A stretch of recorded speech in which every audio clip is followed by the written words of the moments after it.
بعضی روزا که طولکی غصه میخوری علکی، نمیدونی برای چی، حتی نمیدونی برای کی.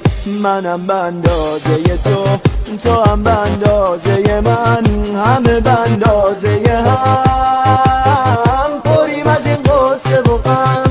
اما حقیقت اینه که دنیا همین دو روزه هاست، بیا بخندیم واسه هم، خنده میگن دوای ماست.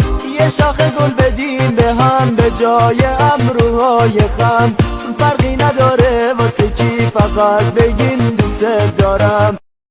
فرقی نداره واسه کی، فقط بگین دوست دارم. اگه دلی گرفته داری که نباید گریه کنی، باید از خودش بخوای، به خدا تکیه کنی، به خدا تکیه کنی.